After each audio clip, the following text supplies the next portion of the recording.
Hello, everybody, and welcome back to For the Girls. What an absolutely incredible weekend race. We did have a Max Verstappen win, but F1 is back. I am declaring it. I think we can all agree.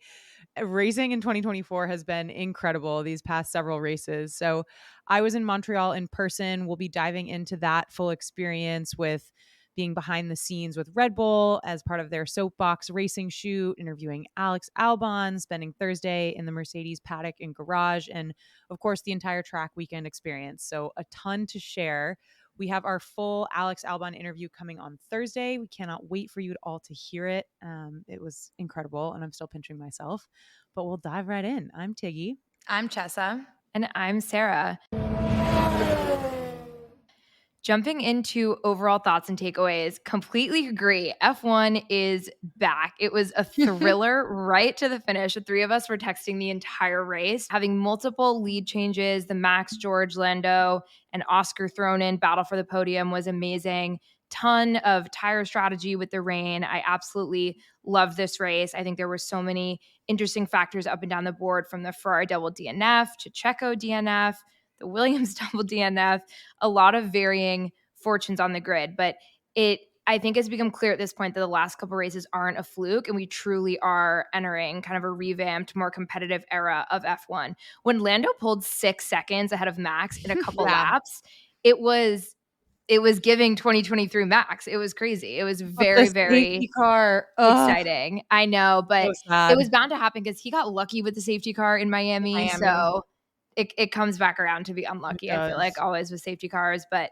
I loved it. So much good wheel-to-wheel action. And I think hopefully more casual F1 fans who haven't been as engaged recently will be getting back into it. And I hope all those people were watching this race.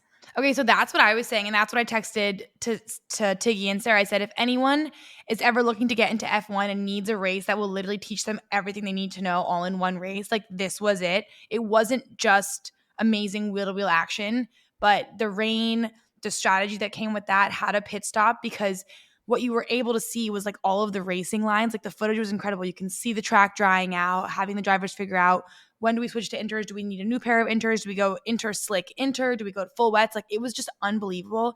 And it was such a fun race to watch from a technical perspective, also from like just a really fun race to see the wheel-to-wheel action. And I feel extremely, extremely hopeful. And I was sitting watching it being like, if this is truly what's happening and it's going to continue this season, think about what could happen next season. Like, literally could be the best year of Formula One in a really long time. And then the regulations are changing.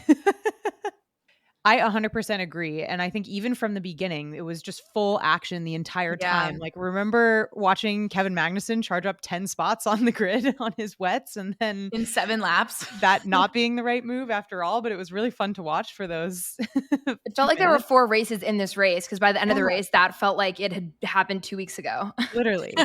I was like, is Kevin Magnussen going to win the Canadian Grand Prix?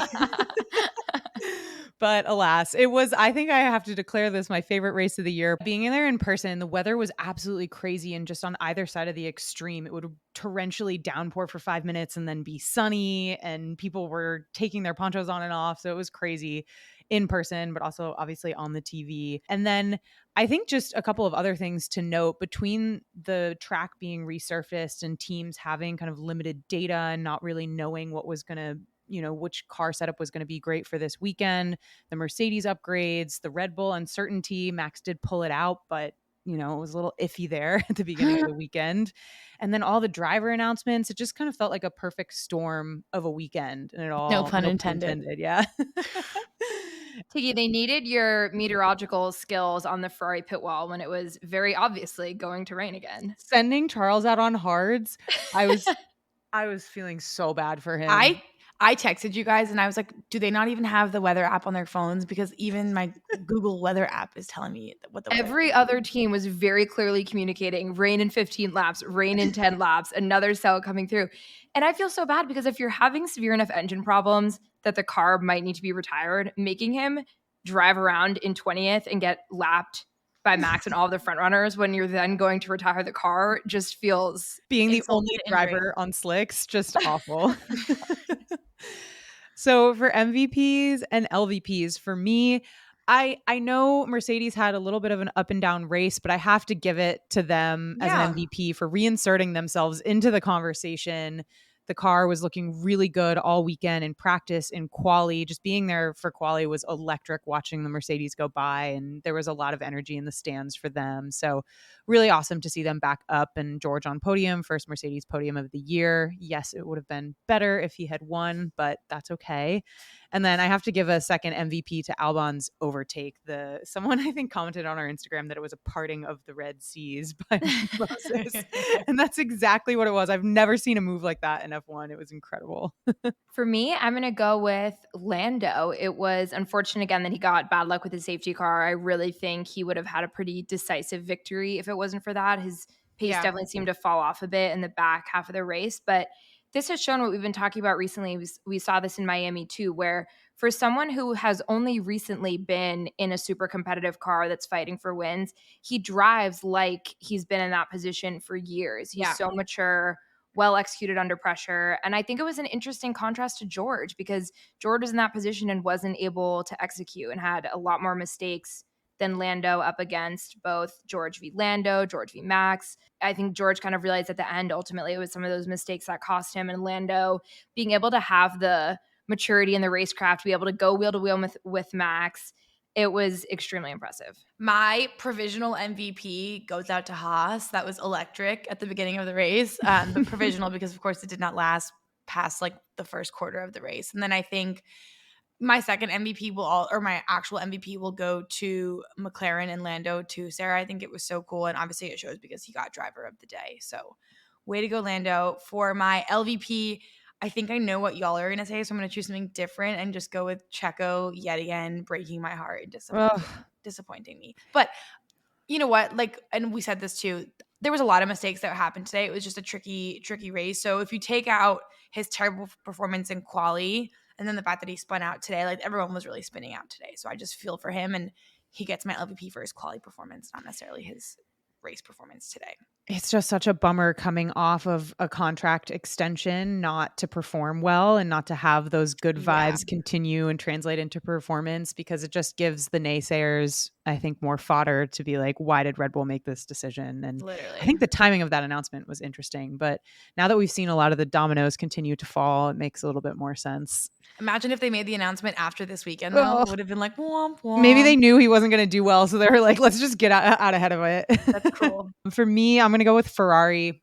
I think to go from Charles winning in Monaco to DNFing, and then also Carlos obviously DNFing, his own fault. That spin was pretty rough. And yes, other people were spinning, but yeah, Ferrari just didn't have the pace all weekend. And then we talked about the strategy of sending Charles out on slicks in a very wet condition track. So no sense. I think they just did not have it this weekend, but it's a bummer not to see the consistency. The silver lining is that it opens up P2 and constructors and also drivers championship, I think, a little bit more for McLaren, and Mercedes is still a little farther back, but it's going to make it interesting. I do agree with Chessa. I think in terms of Checo's performance, it is a little bit comforting, the fact that there were so many offs from everyone. And I think luck did come into it, where I think every single driver had a pretty serious off through the grass and fully cutting a corner, needing to go around the bollard and re-enter. A lot of complaints about unsafe re-entry. So did feel like a bit of a game of luck of who was able to cruise through the grass and somehow get back on unscathed, and who ended up in the wall or taken out by others in that situation, like Albon unfortunately was. And I'm going to go with the Ferrari pit wall and Ferrari reliability. It's hard because we've been talking a lot about how consistent they've been this year, how they've been pretty buttoned up on strategy. And it's really disappointing after such a high for them, a high of the past several years, that win in Monaco, coming into them seemingly making a really, really obvious pit mistake, the problems with Charles's engine. He was getting frustrated with his race engineer. It just felt like nothing was working properly. Again, not retiring the car sooner and making him, I get what they were going with the gamble of, we could put him on hards, maybe he can last 40 laps, it won't rain that much. When you're in that position, not in the points, you kind of do just need to risk it. But it was a pretty crazy call when it was about to rain. Seemed absolutely silly. It did they not had to bring him back in after one lap. Yeah. So it was hard to see. It definitely felt like old Ferrari today, and I can't imagine the whiplash, the amount of emotional up and down poor Charles experiences in this job, like going from the high of his career to this in the span of a couple weeks. That's Formula One for you. I don't just put Yeah. that on Ferrari. I think F1, it's a game of extremes. And unless you're Red Bull, I think it's hard to expect the same level of results weekend after weekend. Okay, so how did our hot takes hold up? Tiggy, you go first. I had a Piastri win. I went back to back on that one. It did not pan out. I was hopeful at one point, but unfortunately not to be. Mine was a huge fail. I think I had a Carlos win. I love being bold. Hard to be more wrong than that this weekend. I had both McLarens in the top 4, which honestly, Good job, Jessa. Yeah, because think about it, that was a hot take at the time because that would have meant that the Ferraris and Checo would still be in contention, and we had them not. So to have them both in the top 5 makes me happy. I think I did a good job. I will say, I think we might be entering the era where McLaren's on podium is not a hot take anymore. I agree. We don't want to jinx it. Okay, so Tiggy, tell us about your entire weekend experience. Sarah and I are waiting with bated breath. We've been trying, for everyone listening, we've been trying to minimize how much we heard from Tiggy throughout the weekend because we were so excited and wanted to hear it fresh on the pod. Fresh on the pod. We're all hearing it at the same time. Well, yes, and please ask any questions because I'm sure listeners have the same. But okay, overall, my high level thought is the Canadian Grand Prix is the GOAT. It reminded me a lot of Austin in terms of vibe, in terms of kind of the casualness and the diversity of people it brings, and a lot of serious racing fans too. I think that's similar to Austin. The stands were packed for FP3 and totally full. And the number of fans just sticking it out in the rain, the literal hail on Friday. And then I think one of the announcers said, it's singing in the rain joy that Canadians bring. And like, that's kind of how it felt. Like everybody, there was no bad vibes. It was really cool to see. And Montreal overall, I think is just the best city. People who have listened to this podcast know that it's probably my favorite city, but there's so much to do. The track is super accessible by metro, though I will get to leaving the track when we discuss quali because it took 2 hours. Oh no. It's giving Austin. Or Austria. Yeah, it was low key just as bad, I would say, as Austria. Yeah, that's spooky. Yeah, spooky vibes. For anyone who's been listening since 2023, we were in a grass parking lot in rural Austria for about 3.5 hours. Yeah. We may or may not have gotten out of the car to direct the traffic ourselves. But you know what we had in Austria that I did not have in Montreal? We had no rain. We had a car with air conditioning and we had music and we had each other. And we had snacks. So did not have any of those things this time around. But it was a super mixed fan base. One thing I thought was interesting was that there was merch of literally every team I saw. And maybe that's somewhat typical of races, but everyone, Haas, Alpine, tons of Aston Martin fans because of Stroll. I think maybe a higher percentage of Aston Martin fans just given that tie-in to Canada. But one of the cool things about the race is the casual nature of it, like I was describing, is people can bring in picnic materials, their own food, backpacks, set up camp. Like people were setting up hammocks and just kind of hanging out. And it's on this beautiful park island in the middle of Montreal. And so it's very verdant and green and nice. There's even a beach, which is super cool. So it was a pretty incredible setting. I'm glad it's as pretty as it looks on TV. I was thinking that today, the shots of them driving where you could see the water and the greenery. It looks stunning. Beach was cool. Yeah, the beach was super cool. The entrance to the paddock is fully like on the water, which is so crazy. I mean, they take people in boats, which is wild. Whoa. And speaking of verdant green park vibes, I did see Gary the groundhog. I had a Gary sighting. Gary almost got taken out today, but he survived. He did a few times. He's been bold this year. A couple of other notes just overall, I think the vibe was really cool. The different languages. So they switch between French and English in the announcements and they just do them back to back, which is really cool. Oh, so nice. I thought that was awesome. And then where we were sitting, quali, I was in Grandstand 12, which is right by the first turn. So really incredible seats, lots of sliding at that turn from the rain, but it's a cool part of the track. So that was super fun. Absolutely loved the experience. Okay, next, absolutely dying to hear about the Red Bull soapbox whole shoot. It looked absolutely incredible and so fun to get to see a bit of their personalities off track more. 100%.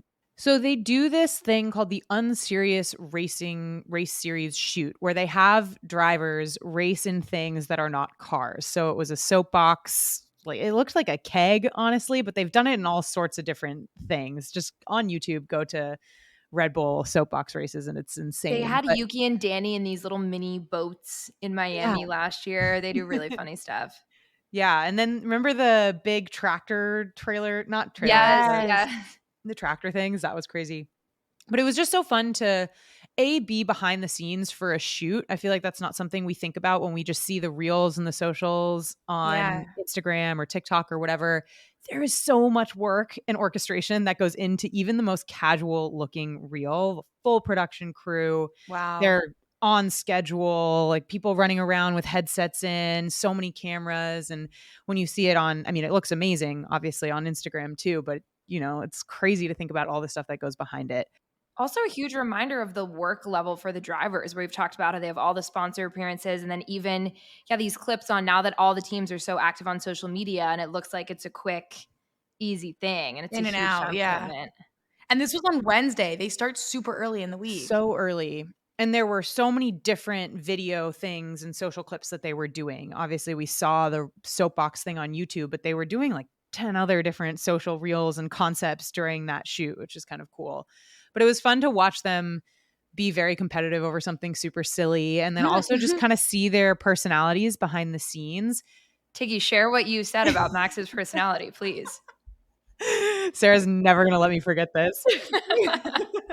I did say to Sarah, I really like Max in person. He shines more than he does, I feel like, in press conferences or just when you see him being interviewed.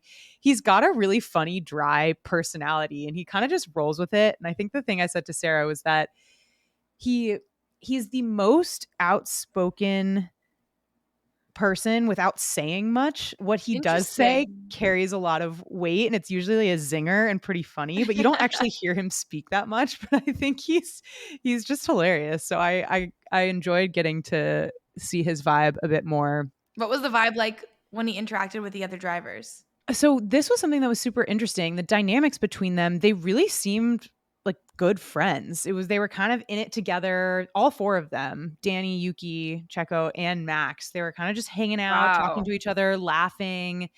And it didn't really feel like it was for show. It just kind of felt like they were all in it together, going through the same craziness that each other was going through. And they seemed to all get along really well, which I thought was cool. Danny and Max, especially, I thought had a good vibe together. Danny, I 100% understand why the teams love him for And his want him around. marketability. He is Yeah. so just brings the energy, so smiley, so funny, fist bumping people. I got a Daniel Ricciardo fist bump. That was my first introduction to That's the Montreal awesome. Grand Prix. So it was just really cool. I really liked seeing that and feel so lucky to have been behind the scenes and just kind of following along. And then you had a really fast turnaround to then go interview Alex, which is crazy. This was like the most insane Wednesday you've probably ever had. Yeah. Ever. By the end of Wednesday, I was like, whew, my work is done. The weekend's over. Yeah, Pack it up. Alex was amazing.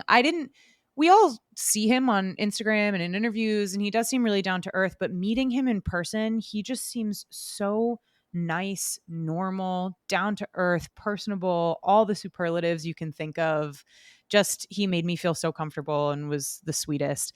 And this experience was kind of funny. So it was I interviewed him at the fan zone and they had to take us up in this back service elevator to get up to him because of all the fans. And I don't know, it just makes you think of what drivers go through in these buildings, like probably go through like service entrances and elevators just to get around everywhere, which I think is kind of interesting. But There was cool to wild see that. footage of the fans outside the hotels. It looked like it was pretty mobbed everywhere. Yeah, for sure.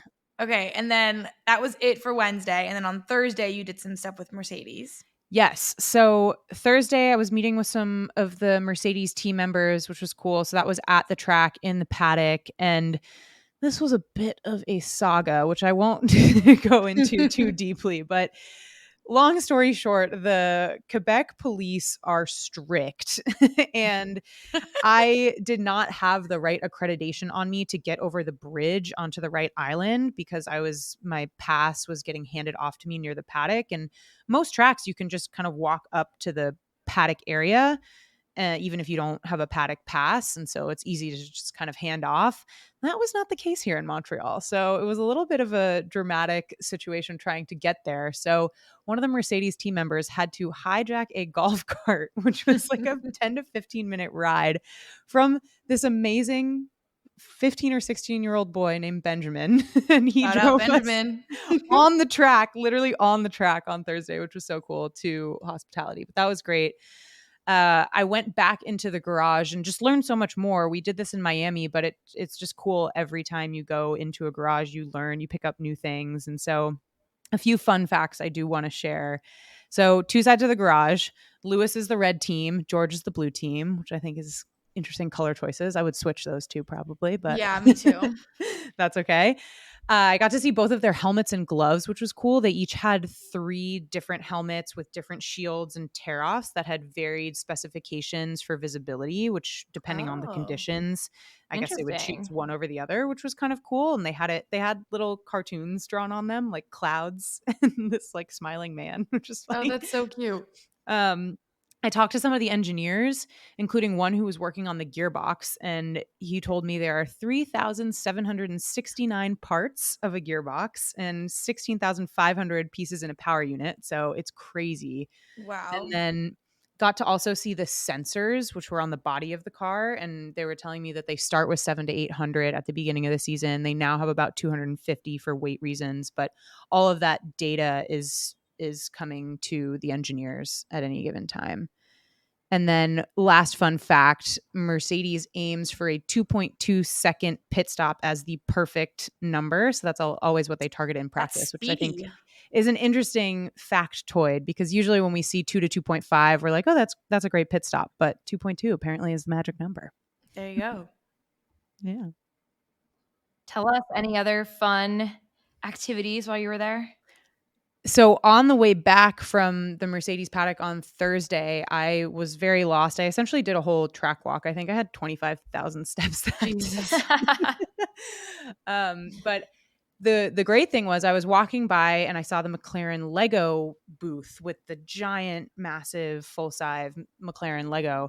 And I'm walking by, I took a picture and start to walk away. And this woman comes running after me. I'm like, oh no, someone else is going to tell me I'm not allowed to be in this area. Like I've already been yelled at 10 Just trying to times. leave. Yeah.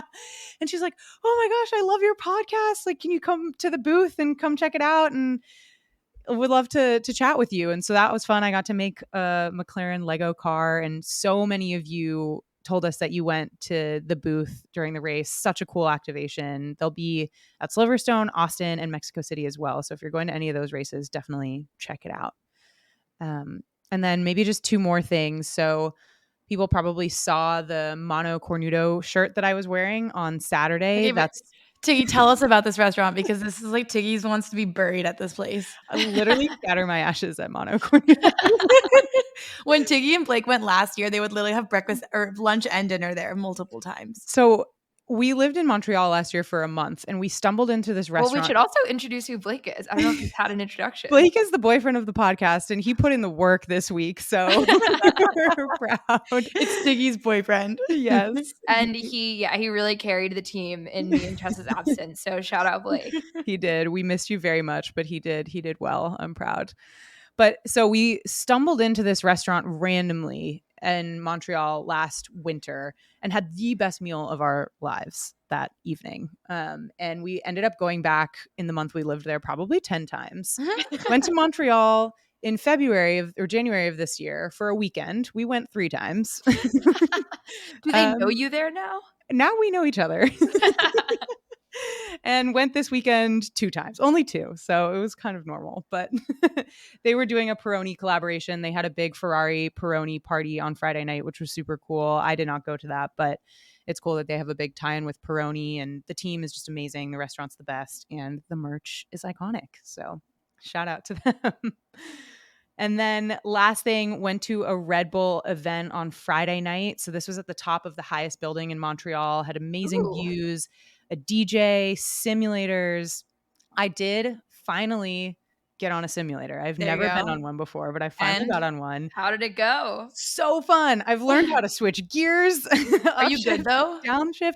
I'm actually not that bad, I don't think. I'm not That's surprised. amazing. Good for That's you, hard Tig. with gear shifting. Yeah, I learned a lot, and I love the Canadian track. Not that I've done a sim on any other track, but I get Okay. why drivers like it so much. It's really fun. Although the hairpin, I did not make. Well, I made the hairpin once, going at 5 kilometers per hour in gear one. So Put her They in, just said coach. Tiggy was never an F1 driver in a previous life. no, I was not. But maybe I'll get a sim and just practice. So anyway, that was a very long-winded recap of the in-person experience. There will be a vlog this week with lots Ooh. more detail and stuff and visuals, obviously. But thanks for bearing with me. Well, that was amazing. It sounds so fun. Sarah and I are so sad to miss it, but live vicariously through you. We cannot wait to see the vlog. With that, let's jump in. We have a lot to talk about for this race. We'll hit practice really quick. Like Tiggy mentioned, it was hailing and raining for FP1, really tough grip-wise because the track has been newly resurfaced. And as a reminder, we had Alpine's reserve driver Jack Doohan running in Ocon's car. And so in the end, it dried out a little bit. We had Lando, Carlos, and Leclerc on top. For FP2, it started out dry. Then we had some rain. We had some trouble for Charles, who had some issues. He put on inter tires before the track got declared officially wet, kind of foreshadowing for the tire troubles later in the weekend. Max had some electrical issues, had to retire halfway through. So then we had Alonso, George, and Stroll. And then for FP3, we had Hamilton topping out the charts there, which was really exciting. Max came in behind Lewis, but still had some issues with the car. And then we had George, Lance, and Oscar. And then Joe had that whole runoff, which Tiggy, you saw right from where you were sitting. Yeah, that happened right where my grandstand was. So saw it live. They did get the car off so quickly, which I was incredibly impressed by. It's just Formula One is a machine, but yeah, it was pretty scary. There was a big in the crowd. For quali, first off, Tiggy, you did a meetup. So tell us Yes. about that. Did the meetup right before quali. It was incredible. I dare say maybe our most successful meetup. We met so many of you and from all over, lots of people from the US, but also all over Canada. And what really touched my heart was seeing people who met in the Discord come together. So Like they came to the race together. yes, they came to the meetup together at least. I don't know if they came to the race so together, but cute. I know. And it's so nice to meet all of you, but also when you all meet each other, that really warms our hearts. And so this community is just the best part of it all. And then it started pouring at the very tail end of the meetup. So hopefully we'll post some pictures, but you can see the rain starting to come down. For Q1, this really just kicked off the excitement for the weekend. The Red Bulls were both really struggling. Max was able to pull out a lap at the last second, as he always does, but Checo was not able to finish P16. He was really upset, of course. It was a very shocking start to quali, a big sign that the weekend could have some surprises in store. Checo said it was a total disaster, that there was no grip, a lot of tire issues, and then also eliminated. We had both stakes, Nico and Ocon, but that meant both Williams were through to Q2. So it was very exciting. It was Logan's first Q2 appearance. For Q2, it was very tight. It looked like it really could have been anyone's day. The huge shocker here, I mean, it's like we already had one shocker. The second one was that both Ferraris were eliminated. Charles said, quote, "I won't comment here." But I think overall they just had some issues with grip. Albon made it through, which was really great given that he spent so much of Q2 in the garage with the wheel issue, but he made it out. So it must have been all that poutine he ate really energizing him. We had both V-Carbs and both Astons in Q3. So eliminated was the Ferraris and Logan in P13, followed by K-Mag and Gasly. For Q3, this is when it started raining. It was difficult conditions. It wasn't full rain, but it was definitely slippery when everyone was already struggling with grip. There were so many close calls with the wall at turn 14, the wall of champions in quali, including for both Lewis and Max on the edge, our two champions. And after the first set of laps, it was a Mercedes 1-2 with Russell on provisional pole as everyone went into the pits with about 5 minutes left. And our seats were so fun because we were right at the first turn. So the drivers would come by literally right after they set their lap times. And so we would get to cheer them as soon as they came by, which was cool. And then on Max's last flying lap, he finished with the exact same time as George, 112.000, not even a thousandth separating them. But since George set the time first, he got P1. And this was his second career pole. He was just so excited. I think his caption was "Poly Moly," and he thanked everyone back at the factory for their work. This is only the second time in F1 history that there was an exact same lap time for pole position. So that was crazy. And also only 200ths between George in P1 and Lando in P3. Wow. So George, Max, Lando, then followed by Oscar, Danny Rick in P5. Big performance from him in the wake of some high-profile criticism of his performance from Jacques Villeneuve. Yeah. What did Danny do to upset him so much? I wonder. Just be awesome. I think the way he said it was pretty harsh, but people who have listened to the podcast know that I probably don't fully disagree with those comments.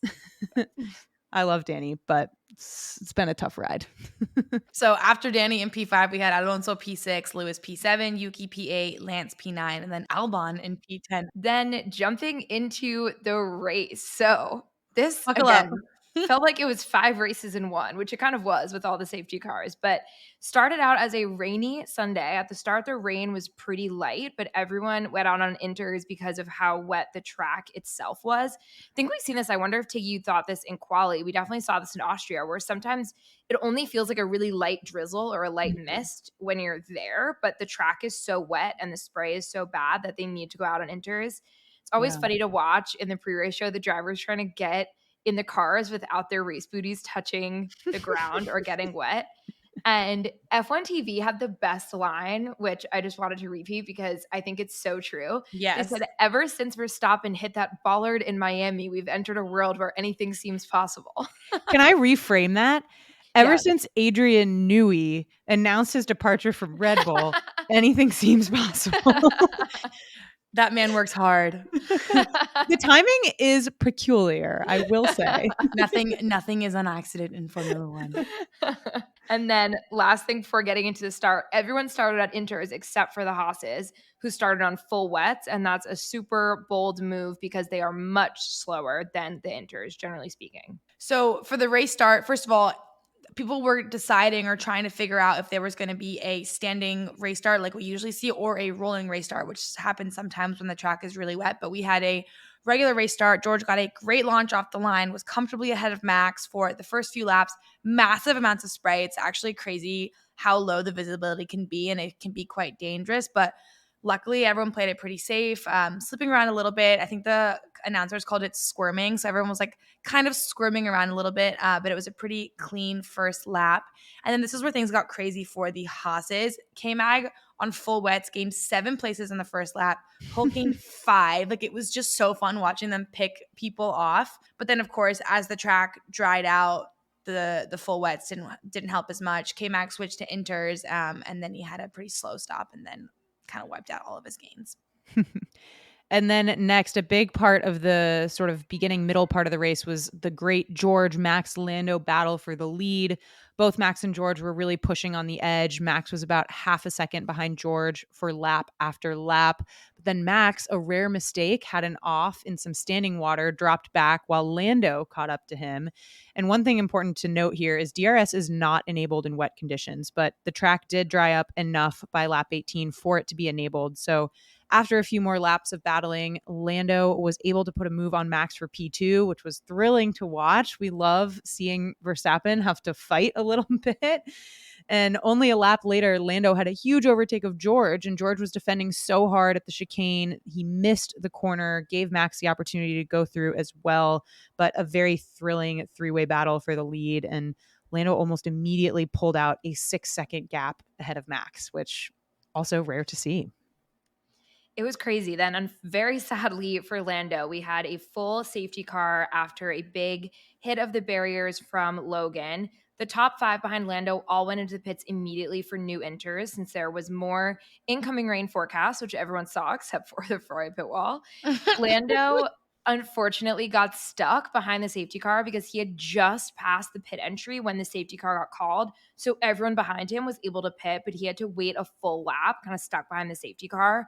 So after all the pits, the order ended up being Max, George, Lando, Oscar, and it really felt like a battle between all 4 of them, with Oscar even looking super racy at points. It felt like the podium was just up in the air until about lap 68. It was amazing. Even actually, no, George and Lewis. So Yes. actually until the last lap. It was amazing. And they all kind of crossed the finish line so close together, which we don't ever really get to see as much anymore. So around lap 45, everyone switched from inters to mediums.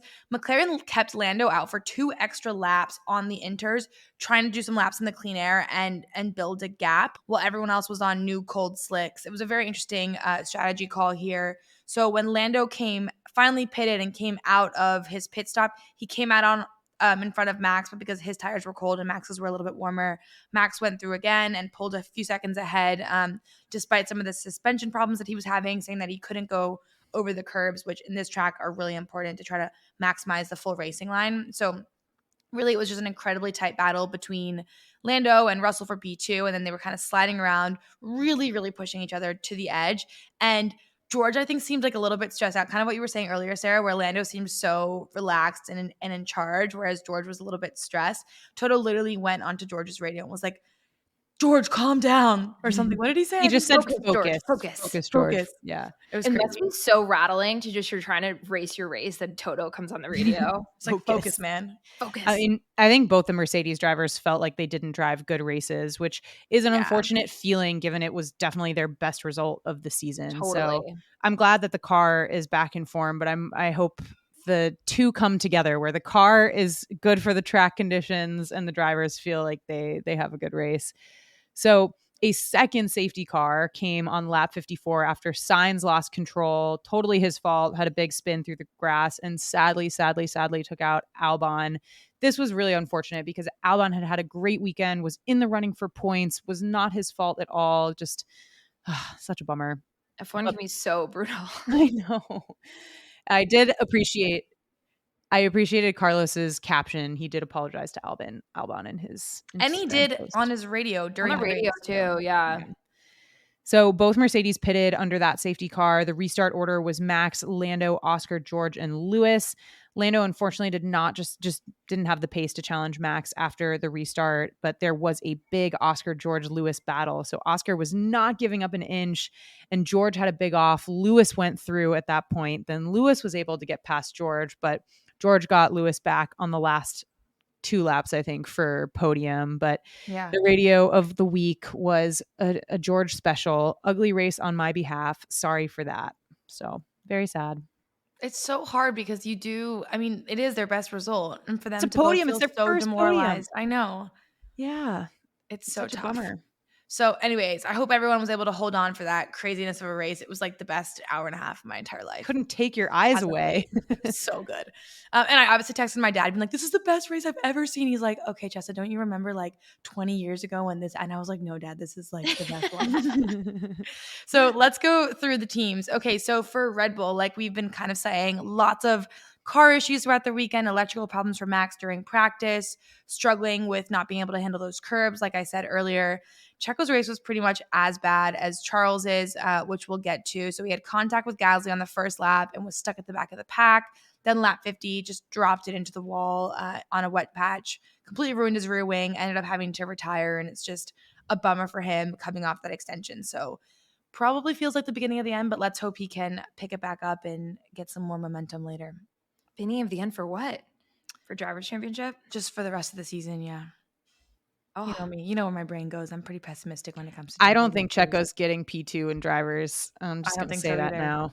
I think he's in P5 right now, which is crazy seeing that he's in a Red Bull, but we still have a lot of time left. And again, just as Max kind of a runner-up MVP here, I feel like what separates Max so much from other drivers, from Checo, from drivers from other teams, is there can be pretty notable car problems and performance issues, and he can make mistakes, but he always figures out how to recover and put in Yeah. laps and performances where it counts. I think a lot of people also, when they're struggling with not being able to rely on the car, not being able to, like Chesta was saying, take curbs on a track where it's super essential. You could see them flying over the curbs. It was an incredible performance from him, and it's always such a treat when we get to see him do some good wheel-to-wheel racing. For Ferrari, we've discussed the sort of absolute, total, unmitigated disaster of a weekend, so we won't harp on that too much, but a double DNF for the team. Neither car made Q3. But I think the interesting thing to discuss here is is Ferrari back to its usual form? Are they going to return and bounce back? It's whiplash immediately after the Monaco victory. Where does Ferrari go from here? I don't really feel like it's whiplash because we are so used to, at least from last season and the season before, having Ferrari have these super high highs and super low lows. So it's almost kind of back to the regular form in that sense. But I I'm really excited about the promise of what we saw in Monaco, and I think we still need at least another race or two. Like I think throughout the middle of this European stint that's coming up, we'll get a sense of how the season might end for them. So I wouldn't count them out just yet, but definitely not a great result for them given how optimistic we were after Monaco. I When you say agree. not count them out for P2 in constructors compared to I McLaren. just mean more generally, like not counting them out in terms of really being able to fight for podium positions for the rest of the season. Yeah. Yeah, I think one weekend is not enough of a data point Exactly. to really understand, but I do think the competition is incredibly fierce, and this weekend definitely showed that even more with McLaren, with Mercedes. Still trails them by a bit, but it's definitely going to be a tight battle for P2, so Ferrari can't afford to have weekends like this, I think, going forward. On another note, our friend Luke Smith at The Athletic had some really interesting reporting this weekend that Carlos Sainz's options at the top are, quote, dwindling now that Checo is confirmed. In the same article, he noted that it's looking likely that Kimi Antonelli gets the Mercedes seat. And interestingly, Sainz said that he wants a medium to long-term project and that the 2026 regulations make it a bit of a lottery. So maybe not viewing this as the sort of gap year that some of us have been saying. I think Luke's reporting definitely makes it sound like Williams is the front runner. Lawrence Barretto at F1 said something similar in his article as well. But there are a lot of rumors that Carlos has signed a deal already and that it will be announced in the lead up to the Spanish Grand Prix, which is his home race. And with Sauber struggling so much, it definitely makes Williams look more appealing. So I don't know. James Vallis has also been very vocal about wanting to sign Carlos. So that's what I think is happening. I think it's Williams. I think that makes sense. We'll see. For Mercedes, it was heartbreak for George. Like we said, it was unfortunate that given that it was their first podium in the season, they couldn't be a bit more exciting, but happy that Lewis was able to turn around his worst quality performance in Canada to just missing out on the podium. Still a strong P4 for him. But Tiggy, I was wondering what you thought about that pretty spicy Lewis George battle at the end. They kept it clean. I think it was racing. I think it was good. It doesn't seem like there are hard feelings. Happy for George to get the podium and happy that Lewis was able to crawl back some positions and make it a little bit exciting at the end. I was hoping for a Lewis podium, but I'm not displeased with how it turned out. So Do you feel like despite their pessimism coming off this weekend that they're knocking and that we'll see some more Lewis podiums or get a I Lewis podium? really want to say yes, but I don't know if their car, again, it's so temperamental. I don't know if this track just really suited them well or if the upgrades really were a huge step forward more generally. What was cool about being in the garage is that I was walked through each one of the upgrades, which was so cool. Like they were showing me the two front wings side by side, the old one and the new one. And it Wow. was just really cool to kind of see up close and personal what they had changed and what they had done. And it seems to have worked well this weekend. So I hope it continues. We shall see. For McLaren, excellent weekend for the team. Both drivers looked really strong, especially Lando was able to handle these tricky conditions super well, pushing all out the entire race, and a great result for the team. I think, it's not negative, but I think it's an unfortunate result for Piastri at the end of the race. It really just seemed like he couldn't keep up with the Mercedes. It could have really been like anyone's podium. So he might have just missed out a little bit, but I'm really optimistic for the rest of the season for this team. We have to talk about the moment he let Lando through off the pit stop. I was like, Oscar, are you being too nice? But it And was they had said sweet. on the radio that they could fight each other a little bit. So Yeah. what a good It was guy. good. He's a great teammate, but I thought that was such good Yeah. sportsmanship. He'll age out of that though. He'll get hungry next season. I don't think so. He just seems to be a stand-up guy, but I'm like, take it for yourself, man. Let's go. For Aston Martin, strong P6 and P7 double points finish, including Lance at his home race after largely managing to stay out of trouble. There wasn't a ton of airtime, I don't think, for the Aston Martins this race, which I guess is a good thing. The Alonso Hamilton battle was definitely a treat, both of them having big snaps, needing to cut corners, the whole deal. So always fun to see two greats battle it out. For VCARB, Danny unfortunately got a 5-second penalty for a false start, which is really rare. It looked a bit harsh because his wheels were just kind of barely rotating forward at the start. And we've seen this not be enforced that strictly in the past, but it seems like they are taking a more harsh approach to that rule. Yuki was on for a strong points finish in the last few laps, but he had a big trip through the grass. He took out a baller. Again, we were talking about kind of just luck.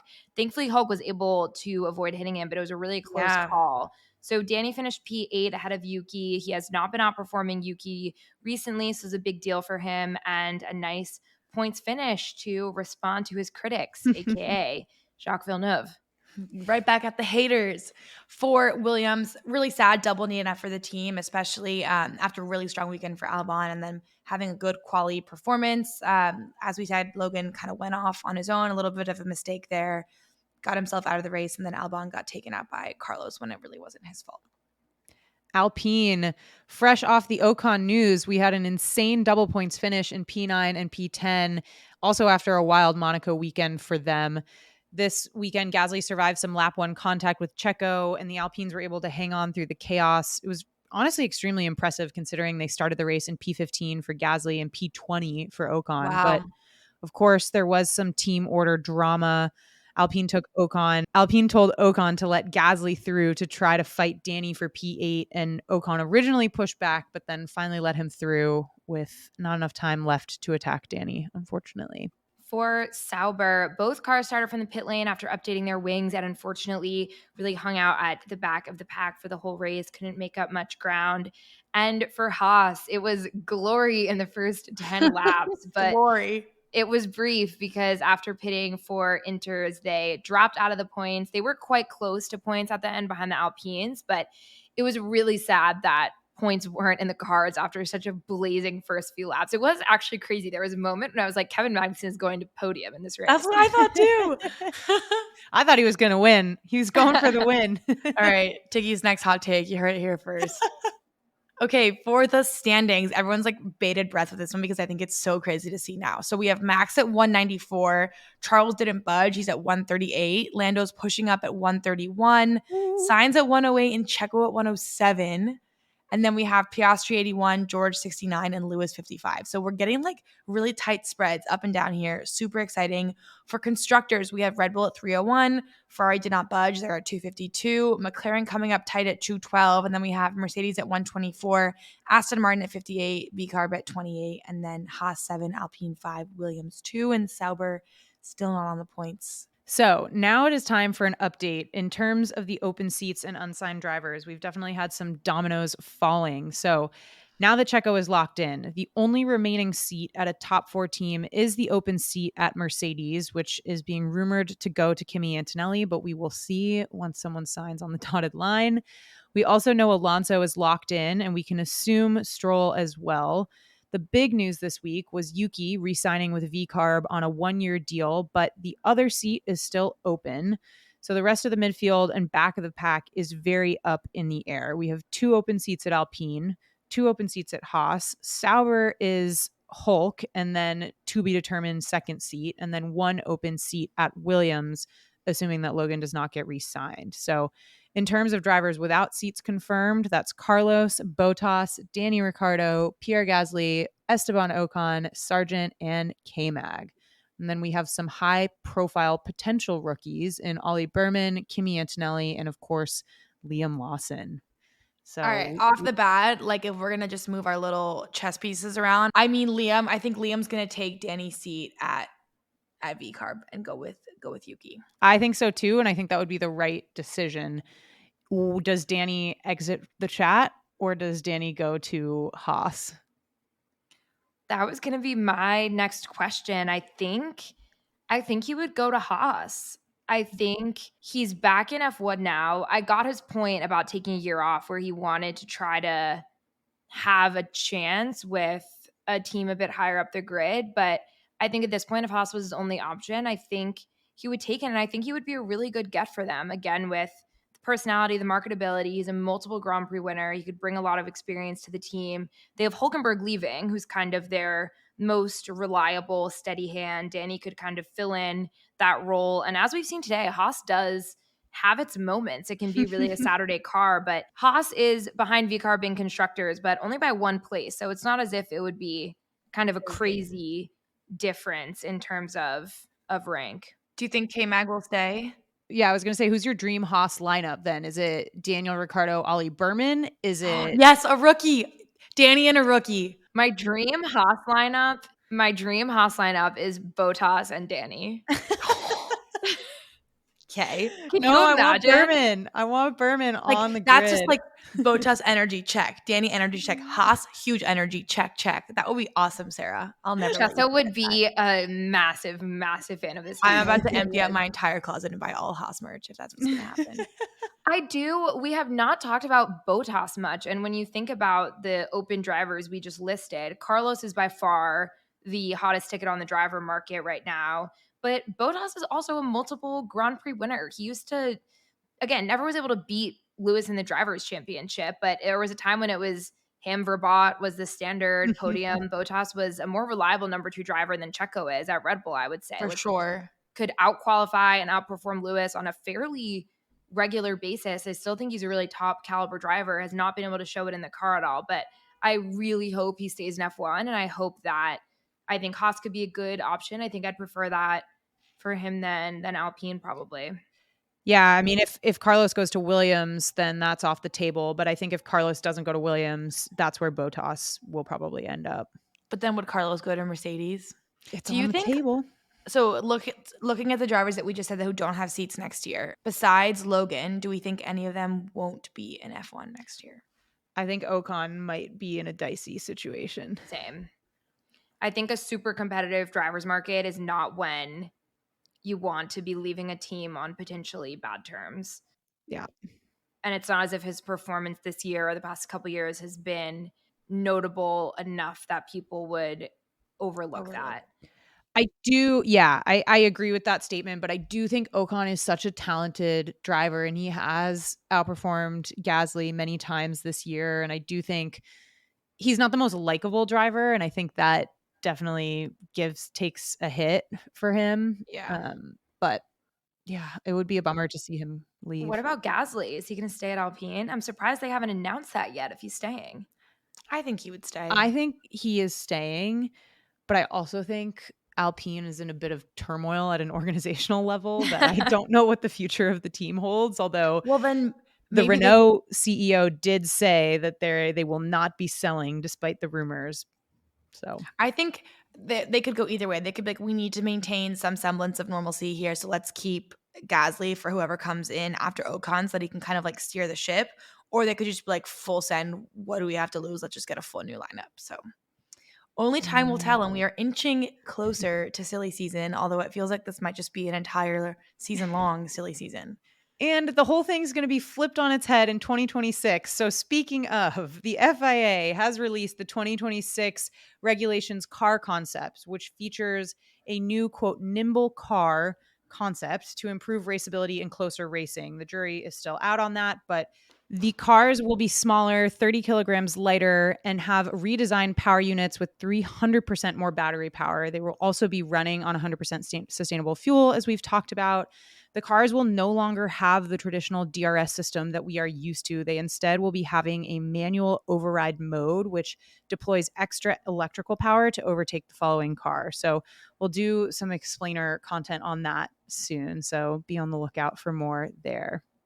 Max compared it to looking like Mario Kart cars. Let's so. He's like, go. we need some more banana peels. Yeah. Last piece of really, really fun news from IndyCar. So over the weekend, Jamie Chadwick secured a pole position for the Indy Next race at Road America. That's her first career pole, and that makes her the first female to win a next pole position since Pippa Mann in 2010. And then she also won the race, which is just so incredible. As a reminder, she races for the Andretti team in Indy Next, and it's just so being amazing to see her coming through and doing so well in IndyCar and just setting such an incredible example at such a big stage. We're so happy for her. Get this woman an Indy seat.